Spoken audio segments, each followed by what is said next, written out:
Just to have the right numbers, the right data, so that we have going forward. Akiaria hende ya kuhingura kigeranio kia geography na physics muthenya wa mothe, Minister wa Githomo Julius Migosi augite ciana cia grade 10 cikuingira mathukuru-ini ma senior secondary mwaka ukite, akiuga thirikari ni ihariirie uria kwagiriire. Augite thirikari ni irathurima wandikithia wa ciana mathukuru-ini matiganite niguo gutigirira kuri na indo iria ciothe arutwo a grade 10 marabatara. Ongoing efforts include expansion of infrastructure, targeted teacher deployment, and support for the continued implementation of the competency-based education.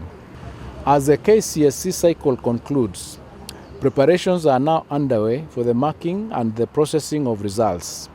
In addition, senior schools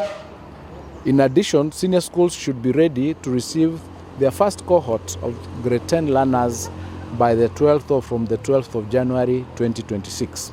The ministry will continue to issue guidance to ensure a smooth transition and a stable learning environment. Na riri kigeranio gia KCSE KIRATIRIHUO kiumia giki, Migosi augite thirikari ni gutigiria maumĩrĩra ma kigeranio giki matiri no cuke na mari na waragania. And the purpose of that exercise is to determine the situations in all our schools, including which are the schools that have large numbers of students, so that we can plan increased infrastructure in order to ensure that they are comfortable in the working environment, that the environment that is provided is particularly suitable for the students. So this exercise will enable us make decisions based on data and evidence. Mwena-ini wake mũmbunge wa RUIRU Simon King'arani acokeire thirikari ngatho nĩ ũndũ wa kuongerera irathi gĩcigo-inĩ kĩu na kũnina mũhatĩkano wa arutwo. Serikali imechukua hatua kubwa sana kuona imerainisha masomo katika Kenya yote. Kielelezo cha hayo ni vile kama saa hii nimesimama hapa, ukiangalia TVET imeanza juzi.